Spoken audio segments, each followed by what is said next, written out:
Are we recording? Yeah. So Hannah's just looking at her reflection in the mirror, and it's so funny because so normally she talks to you like this, Daniel. Look, like this, Daniel. Yeah. Like what? She's normal, and then when she looks to the mirror, she goes like this, Daniel. Look. Yeah, that's the duck face. So that's is it funny? Do a lot of people, or is it? Do a lot of people when they check themselves in the mirror put on a Yeah, I've face? seen. I've seen.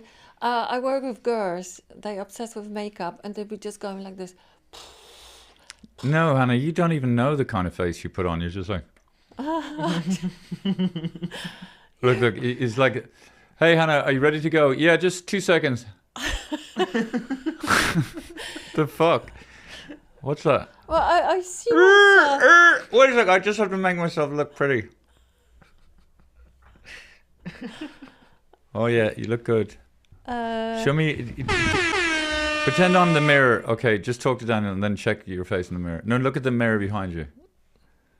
Oh God. Okay.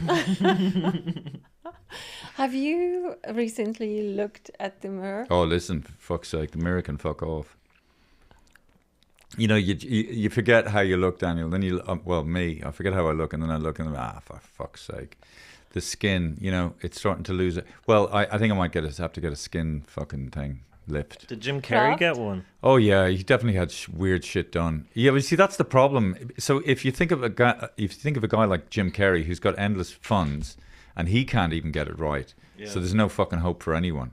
So obviously the technology is not ahead. No. There are a few very good surgeons, and they're like Anne Hathaway. She got a facelift. They call it ponytail lift. She's so passive aggressive, Anne Hathaway. I don't want to talk about fucking these actors can fuck off. And she looks amazing. The same, this other one. Can we just talk about the trauma that our son had to go through today? What he had to go out. He's part of this. What is it? Casting. What is it called, Daniel?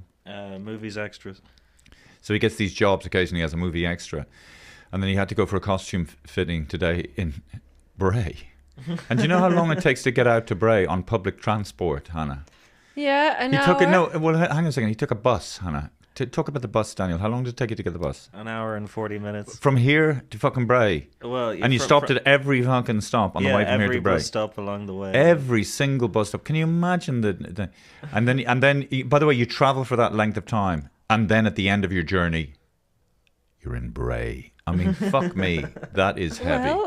Well, what? Go on. Let's put a spin on it. No, thousands of people who would love to be in Bray and be on the bus for an hour can you and name 40 one of minutes. them? Name one person who'd love to be in Bray. Abdullah from Iran.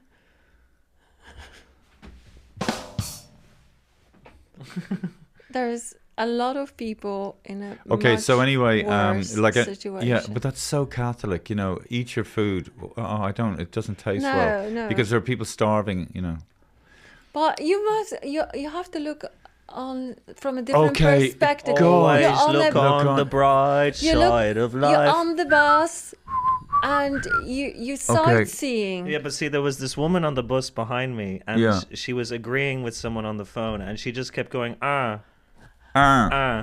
like a fucking goose. Like a goose. Hey, wait a second. Can I just say? Oh fuck! I hate those people. And then there was. No, can I just say? Yeah. There was a woman next but look, to me, and she was just like. No, can't do that. Hannah, you can't fucking talk like that. Whatever. No. No.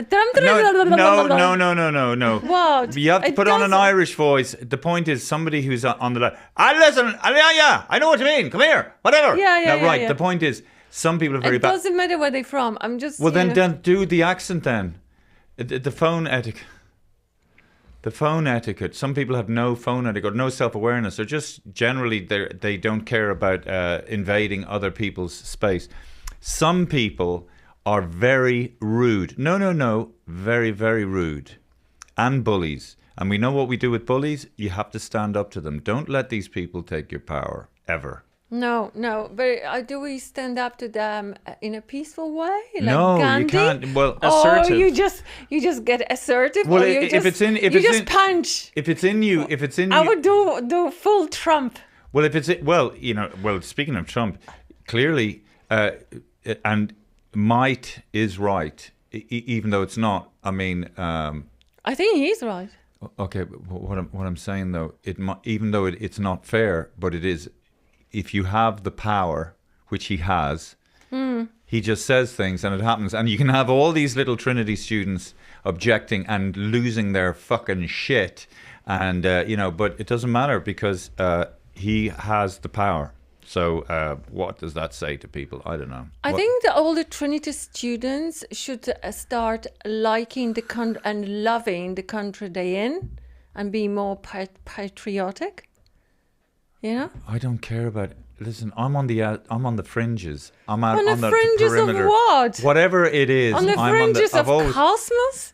Yes. I think that's what it... Because you obviously in Ireland... Yeah, but I'm on the fringes. You're not on the I was fringes. a beatnik for 20 years. I traveled. My ambition was to have no ambition. I'm not part of these people. If aliens what came... happened to you? You were a beatnik. Now you are square, middle class, sort of reminding me of your father. You even... talk like him?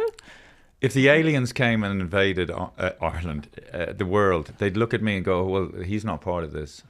Yeah, I don't think so. And you know, here's another thing. Who's that astrophysicist that, the big loud over the top guy? Anyway, it doesn't matter. They're looking for life on other planets and alien life forms in the universe. Clearly, we are the alien life forms in the. Because you look out in the universe, nothing there. We're the anomaly. We're the freaks. We're the aliens, and we're looking out, thinking, "Where are the aliens? Look at yourselves. We're the aliens. How the fuck do we exist? Complete fluke. Complete lottery. We're walking around going, "Excuse me, can I get some cornflakes?" What the fuck are you talking about? To the moon, like 4 billion years. And we're running the moon. We are aliens. Okay, Daniel. Did we see the planets aligning? I don't know. I didn't see. Hannah, would you stop sidetracking? We were talking about Daniel's heroic journey. He said on about the bus. planets. On the bus. Okay, it wasn't Wheels that on the trauma. bus go I was up just and hangry. up and down, Okay, up but and down. not only did the he have wheels to on the bus. I just saw this meme Stop about... infantilizing No, your son. I just saw this meme about Trump, Jeffrey Epstein, other Prince Andrew. What's the other? By the way, can I just say, when you get to Hannah's age, everyone, you will become conservative. So if there are young people who are listening to this and you kind of, how dare she? When you get to whatever, to a certain age. Oh, what do you mean I'm conservative? I'm not conservative. Okay, look. I'm far right. I'm not far right. Okay, look. I'm a hippie. Can I just say also that, that's the great thing. I grew up in a time where you could have different beliefs and also peacefully coexist. I mean, in my little social setting. Oh, I don't know. Is that true? I don't know. I'm talking to you. Look, anyway, I just want to talk about being on a bus. First of all, I can't stand buses. I get very car sick. I don't like them. I can't chill out. I can't read. The second I read on a bus, I start to get sick. So you're in that situation for an hour and a half. I have to firmly look at the road we're traveling on to keep my fucking, to keep from not getting car sick. And you have to sit next to the driver. Okay, Hannah. Like I'm building up momentum, and I'm building up a head of steam, and then all you do is take the lid off the pot that I'm trying to boil, and it's. Daniel was on a heroic journey. It was like Lord of the Rings. I'll get the ring. He went out to Bray. And by the way, to live in Bray, it's like being on the surface of the fucking moon. You have to have special, like people who grew up there, it's the same that people who live on the Himalayas, they're acclimatized to the Bray environment. If you're not used to it, it's like I was in Belmullet. It's the same kind of situation. It's a very unusual place. Bray. He went there. He got fitted for the costume, and then he returned on the bus, and he came back an hour and a half. Return home, a hero, a war hero. And he hadn't eaten. Homer, Iliad.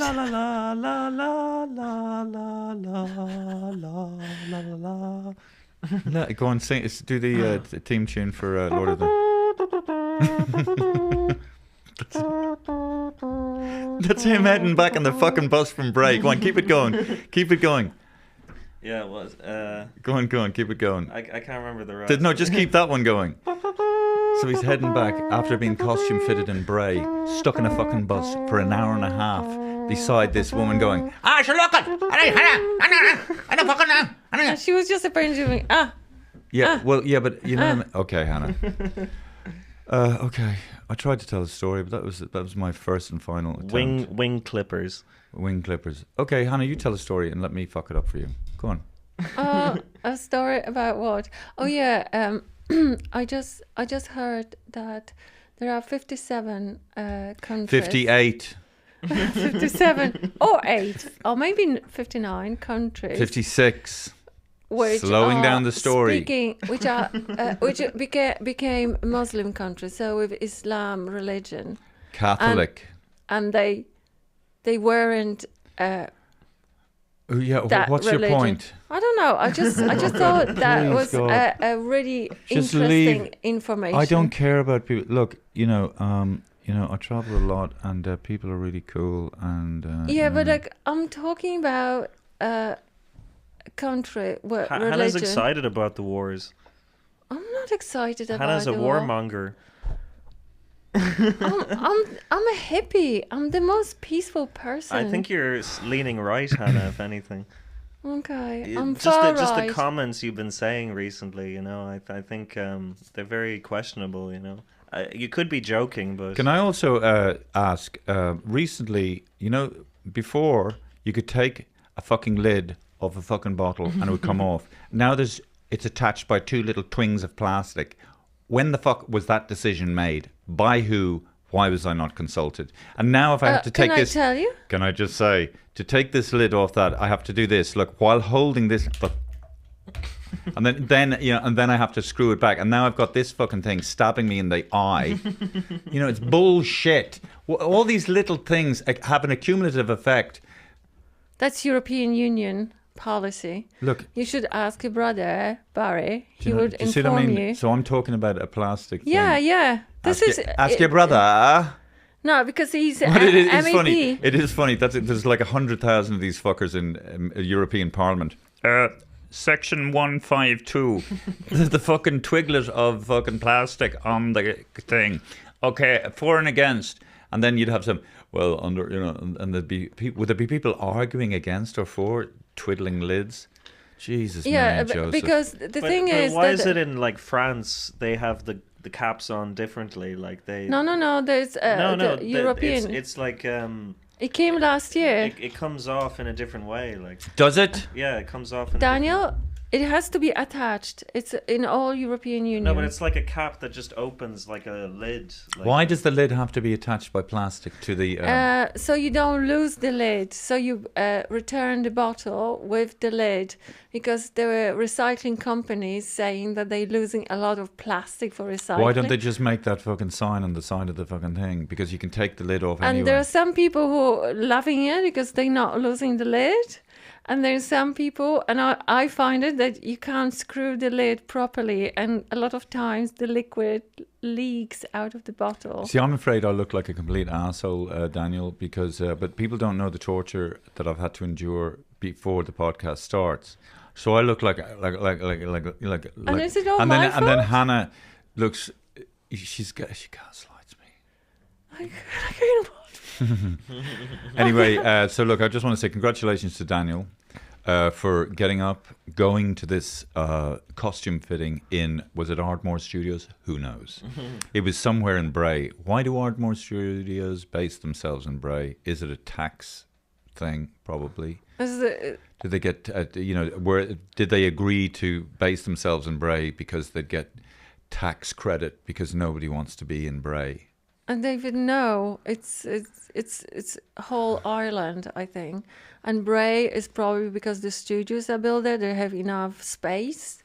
The reason also my hair looks like this because I had a small part in a film, which hopefully will be shown at the end of the year or maybe next year. It's called The Sandy Banks, directed by a first-time director called Tony O'Donnell, who actually would be. I asked him would he be on the podcast, and he said he would. That'd be good, wouldn't it? Oh yeah, And much more interesting than just you.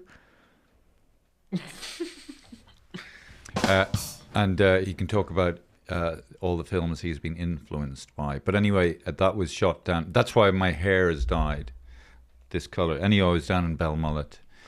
And Jesus Christ, the fucking pissings of rain. It's just raining and raining and raining. No problem to the bogs down there. The bogs can just take that rain and soak it all up. And it was kind of funny, like, you know, if you're brought up in that environment, you know, it's not a bother to you. You're used to it. But like, it's very low stimulus. Like if you're down there, okay, you've got the view, okay, and then that's pretty much it. Sorry. That's pretty much it, right? Like you're very much like faced with yourself a little bit because there's not much else going on. I mean, to me, although when I was there, you know, you look at these big rolling hills all around Belmullet, and you were looking at like the sheep, and it's pissing rain, and it's cold, and the sheep are just going meh, and they're just chewing away at the grass. And you're thinking, and then I was talking to a local, and they said, "Oh no, the sheep don't mind the rain at all. They have a big fair." Yeah, they're just plonking around the place in the pissing rain, you know, and they're quite happy. Apparently, when it really rains, the cows try and find shelter under the trees. I think the next lifetime you're gonna be a sheep. But there is something weird, like, you know, you're just standing around in Belmullet near these big sheds, and you just hear, and the sound of the sheep is amplified because of the empty shed, and you just stand there and you're talking to somebody, and then just in the distance you hear, meh. It's fucking, you know, it's like fucking hell. It's like being in a mental asylum or something for sheep or something. You just, and then you'll hear a lower one going, meh. Meh. Okay. Lovely. But yeah, oh yes, and also there's a venue that I'd like to play there. There's Aras. There's a venue in Belmullet. I'm going to arrange a gig there, and I think I'd sell tickets in Belmullet, and I'd like to. Is there enough people in Belmullet? Yeah, there are enough people in the catchment area. And, you know, I've been up and down to that Belmullet place a lot recently, and I've got a lot to say. I want to, Yeah. you know, I want to stand there and it's going to be good fun. Hopefully, do a gig in Listen and Belmullet. tell us you were playing against Gary Lydon and what did you do? Oh yeah, no, it's funny. So I was doing scenes with Gary Lydon in this film, right? And you know, when they shoot a scene, so let's say there's two actors, so they shoot this direction, that direction. So they shoot singles on one, singles on the other, and then a wide shot to get. And so they started shooting singles on Gary. Oh yeah, and so apparently Gary was saying I was throwing him off, or I was making him laugh or something. Why? Oh yeah, what did you do? And anyway, no, and so then he said he wanted to I was putting him off. So then for his eye line, they put a tennis ball on it. They rigged up a tennis ball. A fucking tennis ball. And actually I'll show in the I've got a clip of it, yeah. I mean I videotaped it. So Gary Lydon basically would rather act against a tennis ball than McSavage. than me. Jesus Christ. And what did you do to him?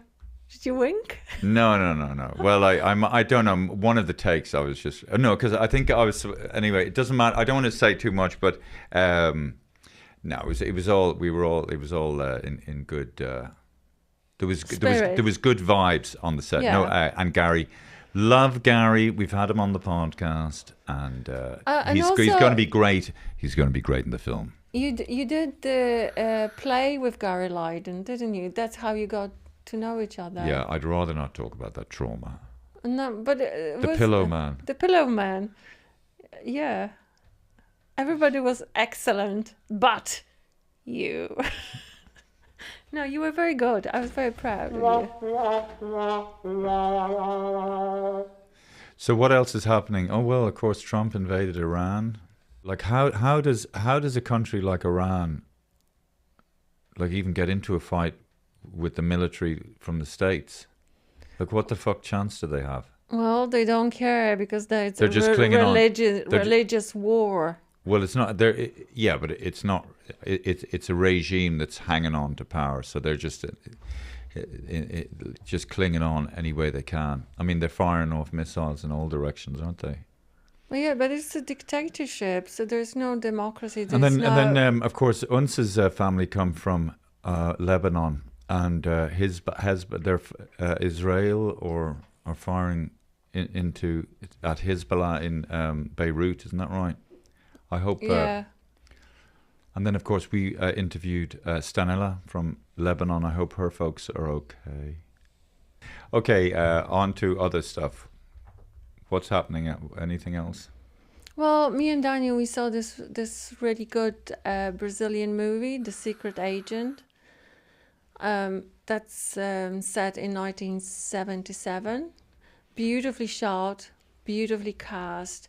But also, it's a political thriller, so it actually shows you also a regime in Brazil at that time. So it's actually very informative, the way people live, the way there's like a... There was the northern and southern divide, I think, as well. And there's a lot of corruption, a lot of, like underground movement, quite complex, the ordinary people get involved and they get targeted by those military officials. There's lots of injustice in the world, and it's happening all the time. And a lot of it happens in the dark, and the people that are suffering from the injustice have no recourse or no way to protest. They have to suffer, or they have to take it. And I'd love to know what the actual majority of people in Iran are feeling. Are they thrilled that the regime might be toppled? It feels that way, looks that way, doesn't it?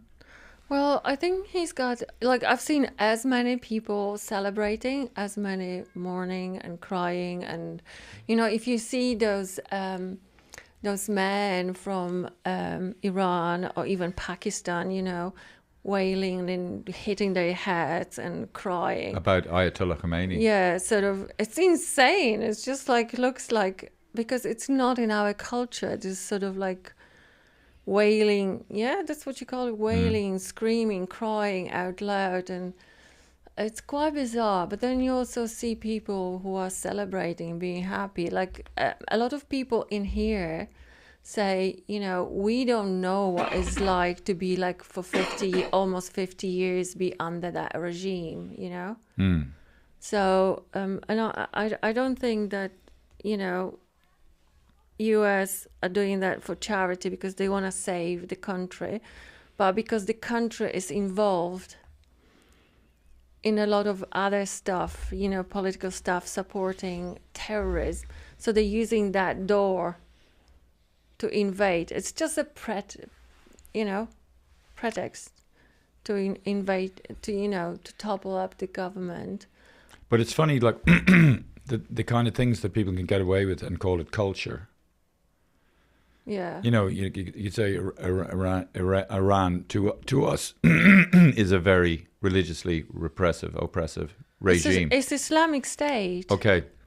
So in the same way, there's parts of the world where they still do feminine genital mutilation, FGM. Yeah. And, that's part of their culture. And that's why it's all... Never, but isn't that what the people who engage in those activities would call it? Yeah. Isn't it? Yeah, but it's not. What's not? It's, they're using this phrasing. Of course, but of course it's not. It's horrifying. But then, so how is it allowed to continue? Iran it's only a one piece of puzzle, I think. It's not only about Iran. It's about oil. It's about China. It's about Russia. Yeah, but the average person in China, can we say, is better off than the average person in Iran? Oh, yeah. You think? Yeah, and apparently there was this guy, he was actually from Poland, and he went to a smallish town in China, and compare it to town in Poland, like now. So he said, let's say he calculated that a couple, let's say 26-year-old, would have to work in Poland for 25 years to buy an apartment, where in China, 7-8 years, they can buy the same apartment in the same sort of similar size of city. Yeah, apparently a lot of people in China are homeowners now. Like they own their own home, you know. As you're saying, yeah. So it's, like if you put aside all the civilians, you get used to it about, the way of living in China. I think the quality of life, the vision we have of, those little shops where little Chinese people working, is nothing like that anymore. They just have over the last 20 years, there was no other country who had such enormous evolution and growth with technology. Funny, before I went to Ukraine, I had this idea, I don't know where it came from, of what Ukraine was like. So what did you think? Well, I don't know, you just have this idea of little babushkas on the street, and, maybe the way Americans would view, well, not... They're not a million miles away from certain parts of Ireland. It is rural. But I'm just saying, the towns I was in, just their infrastructure, the way they run things, their cafes, their pubs, they're just really well made and well run. And they're very, the Ukrainians are very high tech, and smart, really smart. Like it's in many ways, it's a lot more advanced than Ireland. You know what I mean? And the food there. Yeah. The food is. I'm trying to think. Was the food good? Anyway, what were we going to say? No, I mean, food is good in Ireland as well. If you cook it well, yourself. When you think about the food, there's spar shops everywhere and the centre shops everywhere, and then you think about, we've got all these gorgeous, incredibly quality ingredients that we can produce, and we're good at that. But it's like then we can. But what I mean to say is, we don't know kind of what to do with them. It's like we wait till we're really hungry and then just get the ingredients, just fuck them into a bowl and just go on, eat that. Like, I mean, I think that's what it was before. I think people are getting better. But if you go to spar shops, there's always shite sandwiches. Why don't you make your own sandwich? If you're complaining, I mean, that's, comparing to... How am I going to make my own sandwiches when I'm on tour, Daniel? Do I have a kitchen in the back of the car? Like, I think that Irish beef is the best beef in the world. Because beef is, the cows, they go and graze the grass, which is the most important thing. Because let's say in America, they feed them corn at the end, they eat grass. I think David's point is there's no like Irish cuisine restaurants, Well, yeah, no. What I'm saying is, we don't have a history. There's a lot of famine food around. Like, I was down in Belmullet and I had boxty, which is kind of basically potato skins and potato in a pancake, with butter. It's tasty and all that. But what I'm saying is that, you go into a spar shop or centre shop or a gas station on your way to somewhere, and you walk in and it's all this super max and super shite and super this. Mm-hmm. And then, bread, just damp bread with just sad ingredients. I mean, it'd be nice to have... The sandwiches in train stations in Germany, my God, they're so good. Like, they just know how to do it. Like, I don't know, it's just like... That's why are you defending Irish sandwiches? I'm not defending but Irish, you are. But I just think that either you didn't move from Ireland for a long time, that you're complaining about Ireland and you haven't gone to a lot of different countries. Like where? In do you Europe understand what Hannah is defending? Or I'm telling you that Ireland is actually doing pretty good. Pretty good for what? Sandwiches? For comparing to other countries. Well, the UK is shite as well. UK is much worse. Much worse. Yes, I hate Northern Irish. Oh, Northern Ireland, Jesus. Northern Ireland villages are so depressing. I've never seen. You go to Northern Ireland So and you go, how are you doing? We've got a greasy syringe here with fat. We'll just inject it straight into your vein. No, go on. So what? Yeah, but he's right. Daniel's right. What? Germany, France. Germany, it's not as clean and efficient what is- anymore. but why are you because just- you Daniel, are. I'm trying to make a you don't know. Germany has this sort of. You've got this idea about Germany being clean, efficient. It's gone. They actually experience economic downturn, and there's a lot of like We're just talking about the cuisine. sandwiches. Here. You know what I mean? cuisine? Yeah, no, but cuisine. Daniel, you German have this. cuisine, sauerkraut, and Daniel- wurst. No, I was talking about the sound. David was talking about sandwiches, in train stations. and I was talking about sandwiches in Germany in train stations. And the comparison is there's no comparison. The German It's night and day. Okay, all I'm saying is you've got these ingredients, like dairy gold, butter, and I get emotional thinking about it. And there's other ingredients. I don't know what it is. Beef, is it? Grass. I don't know what the fuck ingredients they are. beef, yeah, no, Beef. whatever. There's a few things we do well. Milk. There's a few. I don't. I Well, what's about baking soda bread? Soda bread. And there's sourdough bread as well. But why is it not reflected in, why can't I go into a spar shop and get a sandwich that will make me a bit emotional and proud to be Irish? Instead, I get Because this sandwich like this. I got to say, here. That's what I'm eating that. Or I'm eating this, look. I don't want to eat, it's fucking grand. I want to eat something that's a proud Celtic warrior. Not a chicken fillet roll. Like. I Chicken know. fillet roll. Brennan bread is Oh yeah, much you worse. go into this. It's basically you're walking into a fucking hospital, and they're going, yeah, Brett, do you want butter?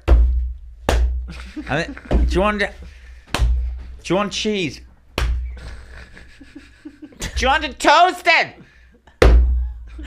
And then you're getting this. That's luxurious. Yeah. I want something. Maybe it's Catholic guilt, is it? But I think spa as I don't know such what is is a wrong fast food. Spa is That's fast all there food. fucking is. There's no other type of food. I think there are some Where? cafes at the train station. Full of wankers. I don't know, and they sort of make Full of some cafes. home Would you like sandwich. I want something in between here and I want you know what I mean? Come on, Daniel, please. It's so difficult to excommunicate. Excommunicate. I want a papal letter. Because I actually saw this post about This is about look, Hannah, Polish. this is you. Look. That's me. No, go on. I'm trying to be funny. Go on. Sorry, what were you going to say? No, because I saw a lot of all of a sudden. I'm Polish, so all of a sudden, all these like podcasts and TikToks, stories are about Poland. How Poland is doing so well economically, and also like Okay, what's because this? What's this got to do with sandwiches? Okay, go on. I used to think that in Poland, all these fast food Yes, shops, okay. they were terrible Yes. and not good. Okay, Nothing ran. yes. Everything was dirty. But it turned out that on. Poland, comparing to Germany, looks like luxurious holidays. I don't know what. Okay, I'm not sure. Look, all I'm trying to say is we have certain ingredients. Like I don't know what they are. Like slow cooked beef, slow cooked this. We could have this perfect dairy ingredient, amazing cheese, beautiful bread, sandwiches, whatever. And you could look at it and I'd literally. It's the putting together part that seems Yeah, to. you need a- Yeah, so that's French right. chef. It's the putting together part that is the fucking issue. So you've got all the ingredients to build a great house, and you just go like this. Look, and then what you're looking is that's not bad. What's wrong with this? Live in that. I don't know. I don't know what you're saying. Oh yeah, so you reckon Poland's really made a big leap and bound from where it was?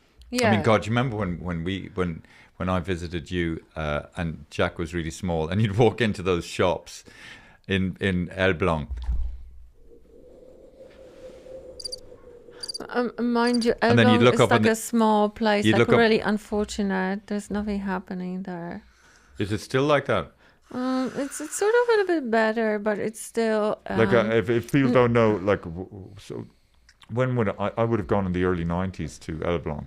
well, when Jack was small, there was like No, 2000. this is before Oh yeah, Daniel yeah. was born, before so Jack there was was like 91. 91. Or So I would have been in Elbląg in 91.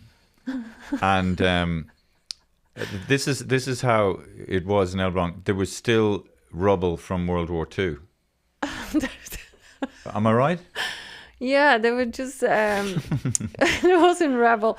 They But just there was still started building. There were digging. still buildings No, that were because that were there destroyed. was archaeological site, and it was just there for 40 years. Nobody did anything. Right, with okay, that so, because they you know- didn't want to. They were not allowed to build the new blocks, Right. and they didn't. I don't know, have authority or money to. But to but do but anything but with it. in a way, me talking about the amazing natural resources of this country, you could also use it as a metaphor to the amazing natural resources of the human beings and the young people in Poland. And there was just tons of great people with loads of potential, as there are in every fucking country all over the world. I mean, ultimately, you could apply the same thing to Iran, Iraq, Japan, young people, most people, and that's, you want to provide those kids with a platform to do well, to thrive and survive and live and create wealth. And so what I'm trying to say is the same thing applies to young people. Like, yeah, we can produce them, but it's the putting together of them and making them useful and having not great enough lives. to know. It's very important to know how to apply your knowledge to your life. What I mean is, you don't want to let those kids rot and just throw them kids? in. Well, just kids, young people. I don't know. I'm on the edge of having a point. I'm not sure what it is, but I guess just the idea of like war and thinking of our young children being in these horrible situations. It's just beyond. I actually, awful. I actually have the list of wars going on right now. Okay, go on. So what war you are aware of? Go on. One second word. Just rather than it be a test, can you just list them out, please? Okay. How long have we been broadcasting, Daniel? 46. Feels longer. Okay. So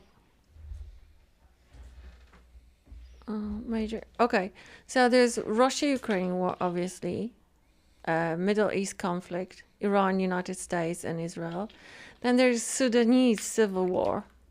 Then there's Afghanistan-Pakistan war, just started. There's Yemeni civil war. There's Israeli-Palestinian Gaza conflict. Myanmar civil war. So Haiti has got an ongoing conflict. It's like active conflict zone. So Haiti is ongoing. The same South Sudan, Eastern Democratic Republic of Congo, Somalia, Burkina Faso. Okay, well, Cameroon, Nigeria, so Libya, tension, yeah. So we're not even aware that war is happening everywhere. It's really scary. the hostile stalemate between me and my neighbor. Yeah. Hey, listen, and also, can I just say, I know I just said this before, but a lot of horrific behaviors and things happen in the name of culture. And I did see a film recently where this young woman came from, I can't remember the name of the country, and she moved to London. But anyway, it transpired within the film that she had been the victim of feminine genital mutilation. And even talking about it, it's such quite an intimate topic or something. But you'd wonder, like, how does something like that become a thing that happens within a society? But why? Because they don't want a woman to experience pleasure.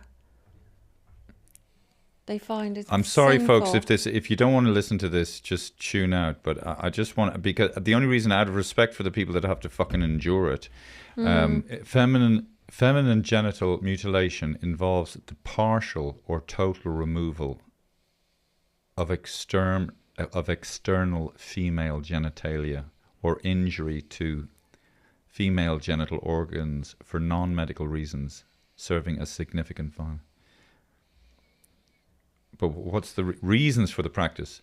Rooted in gender inequality and attempts to control female sexuality. I said no pleasure. FGM is often viewed as a requirement for marriage or a necessary. But why? But for what reason do they not? Not that it fucking matters, because there is no reason. But what do they? Didn't you just hear that the man does not want, in those countries, it does not want women to have a sexual pleasure? Yeah, but what is the logic of that? Not that any logic would explain There's it. no logic. The man does not want a woman who is treated as a lower human being, and it's a part of controlling her or making her life. FGM causes immediate severe pain, bleeding and infections, as well as long-term complications, including chronic pain, infertility and severe childbirth issues. But what is the... I mean, you just heard. So they've been saying it's been going on for 2,000 years. So, you know, the world and society has existed long before that. So you'd wonder... Who got the fucking idea? Where would it? There was one fucker who just thought, "Oh my God, I make her life miserable, so she has to stay with me, and I don't want her experience any pleasure because I say the pleasure is sin or whatever. It's not good." I don't think you're. I think you're probably on the fucking. You know, you've hit the nail on the head. It could have been exactly as you just described, and whoever that person was could have been in a powerful position, and it's the kind of. You know, because people are kind of full of fear, compliant, superstitious, and then that's the kind of weird fucking psychosis that just takes over certain parts of society and spreads like a fucking virus. You know what I mean? And then, you know, if enough people believe in it, you say the same about religion, then it's true, it's real, it's happening. People are just so full of fear, full of just, you know, their daily lives, not standing up for themselves, even slight little insults to their fucking personality, they take it on. You know, they take it. You know, we were just talking to a friend of ours, Daniel, who had to deal with just. Well, she described it as a soft firing. What happened? Yeah, but also bullying within the workplace. Bullying within the workplace. People have to endure that. Like harassment, you know. Yeah. Yeah. Sexual harassment? Yeah, pretty much. Yeah. I mean, there was a flavour of that, yeah, and the thing is, when it's one person who's getting harassed and there's a whole group of people, and then you speak out against, obviously you're complaining to the people who are guilty of the fucking behaviour, so they're not going to listen to you, and they're going to turn it back on you and make you feel like you're going fucking mad. So that's why you have people in HR, isn't it, who are kind of, what do they call themselves? Who are the people who investigate the police? What do they call themselves? Internal affairs. But yeah, it all stems from fucking injustice, and then you know people carry these resentments and pass them on, and you know things. But then you have what? But again, it's just like a little bit of power, any slight bit of power, and people just abuse it. You know? It's just crazy. Yeah. In any situation in life, not just the higher echelons, but like in a fucking bakery. In a bakery, in a workplace, in a restaurant. Yeah, it's any situation. The security guard who just all of a sudden, you know, tells you not to come in, or you know. Yeah, they don't like the cut of your jib. They think you're too confident. You remind them of somebody that bullied them when they were a kid. Yeah. Yeah. And they think that they rule the place. So, you know, what we're trying to say to you is it is risky, and you could suffer, but long term, it's good for your mental health. If people are being unfair, or if they're putting you down, or if they're making stupid comments, stand up to them and stare at them and go, "This shall not pass." Stand up for your rights. Get up, stand up. Stand up for your rights. Get up, stand up. Stand up for your rights. Oh, yeah. Hey, Siri, play Get Up, Stand Up for Your Rights by Bob Marley, please. Now playing Get Up, Stand Up by Bob Marley and the Wailers on Spotify. Thanks.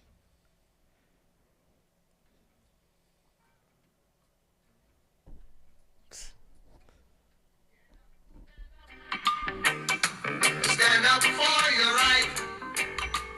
Get up, stand up. Stand up for your right. Get up, stand up. Stand up for your right. Get up, stand up.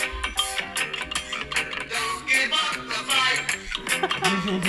Preacher man, don't tell me heaven is under the earth. I know you don't know what life is really worth. Is it all that Peter is gold? After story had never been told. So now you see the light. Hey, stand up for your Yes! Come on, get up, Stand up. Stand up for your right. You feel all this brave, at the round table. Just the minute you go out, you're just like, I don't want to offend anyone. I want to be friends with the woke people. Woke is dead.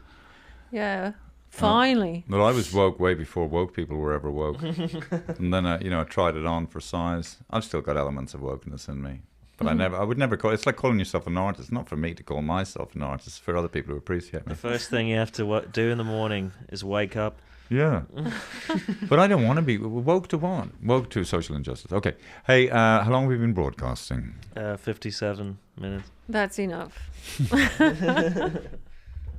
Unless, Daniel, do you have to... oh my God, we were at the Museum of Curiosity. Yes, the Museum of Curiosities, where a man who collected weird items for 20 years decided to put on a museum of oddities, like weird clown figures, voodoo dolls. Where was this? It's just off Marion Square in Stephen's Green. Yeah. And like there's bad taxidermy of like, two-headed sheep and two-headed cats. This guy, 100. Okay, this guy. I was down in Belmullet shooting this film, and I was talking to somebody, can't remember his name, and he was saying, I think a guy from Limerick, and he was telling me 101 ways to astonish yourself. So there's a book. I think it's pretty. Perception shifts.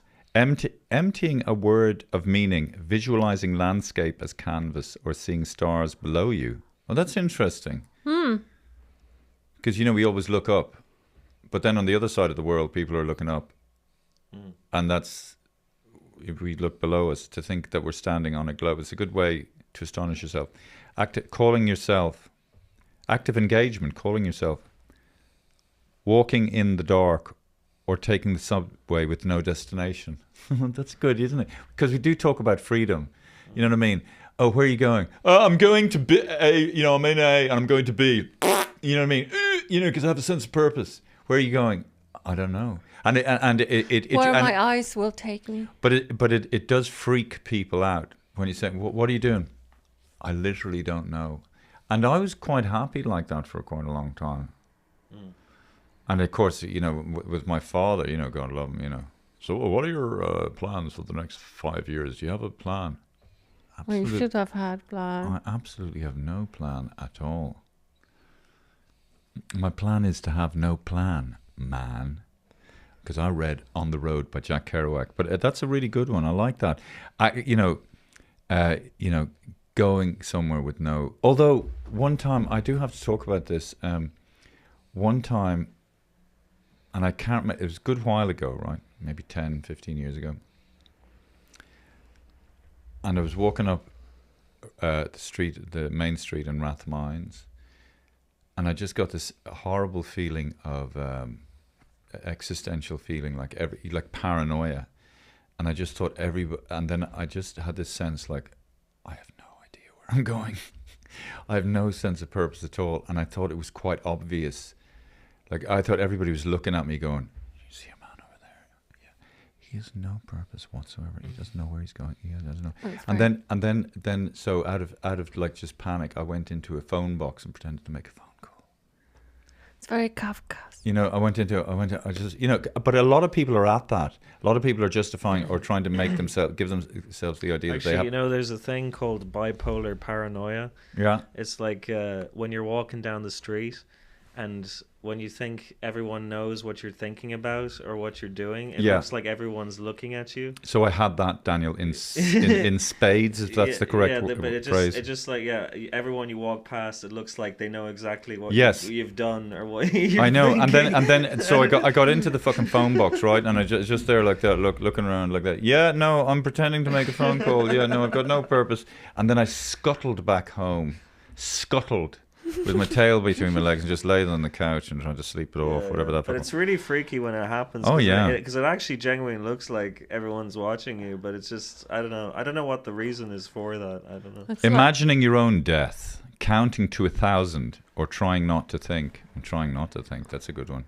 I was able to do that in school. You know, what are you thinking about? Fucking nothing. It was just like my mind was a beautiful empty vessel. It was just like, you know, just like an empty cave and just. And then sensory experiences, showering with eyes closed. That's a good one. Watching someone sleep. That's creepy. Or listening to a recording of your own voice. Your tax credit. What's that, Hannah? Yeah, tax credits for... Hannah studied accountancy. Please look, that's a scam. Oh, is it? Don't log into it. Okay, so check that out. 101 Ways to Astonish Yourself. Oh, yes. And also, I went to see Wuthering Heights. You know, there was some... but there was Wuthering Heights? Wuthering Heights. Not you know, Wuthering? Wuthering? How Withering. do you say? I don't know. Wuthering? Wuthering. Daniel? Wuthering Heights. How do you say? Wuthering Heights. How do you say? Oh, God, we have to go through this every time we talk. It's unbelievable. Wuthering Heights. 'Cause But you it's say quite wuthering. it's quite the romantic film, isn't it? Like, why did you? Well, say it? anyway, no, because there was parts in it that, you know, so there was 4 characters, and I was laughing at some parts I don't think you were supposed to laugh at, because, you know, there was a part where the main character, what's his name, Jacob Elordi's character, Heathcliff, had this girl, you know, in a dog collar on a lead, but I thought she was a willing participant in the whole thing, and I was laughing my head off, and apparently. You know, I don't know. I didn't get it. That's like a modern version. I don't Yeah. think it's in original Oh right, book. yeah. But there was I read the it was book. yeah, they gave it a good old shot. I thought your man Martin Clunes was very good in it, but you know, but definitely it's we fun. saw that one, Cold Storage. You know, remember? Oh yeah, we did. Yeah. Cold Storage, Daniel. We Yeah, did. We yeah. went to see it in Yeah. Swan Cinema Yeah. with Liam Neeson. Liam Neeson. What was it? Talk about it again. Just 2 seconds. Oh yeah, it was like a piss take on COVID. Like. Oh yeah, sorry. Yeah, yeah. Finally. There was. Yeah, it was kind of entertaining. Yeah, it was like a bubblegum pop film. Yeah, I mean Liam Neeson, he's always in films just above it being shit or something, you know. But there was quite, yeah, it was ridiculous, But really. yeah, even in the film, he had back problems. Like, You must shut. Is he from Northern Ireland? Yeah, so it was Yeah. it was a virus that was you know, and it was contained, but then it got leaked out. But yeah, I mean that's kind of, you know, when COVID did happen, you thought, well, you know, and also it doesn't affect young children, so it's a pretty great virus in that regard.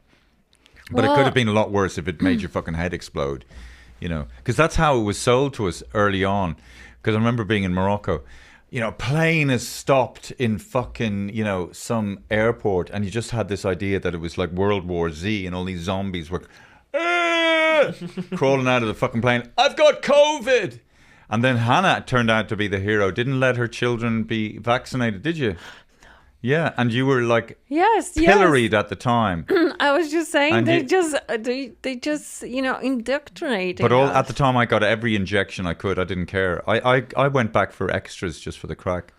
But I did admire No, you. you didn't have a booster. But I did admire Hannah. You know Well, that you're it's so just strong. like, You're you a know. strong lady, and They were calling me spreader, Yeah. but I give them a finger. yeah, you're brilliant, Hannah. Okay, on that bombshell, thank you, Prince Daniel. Thank you, Hannah. See you all again soon. Yes.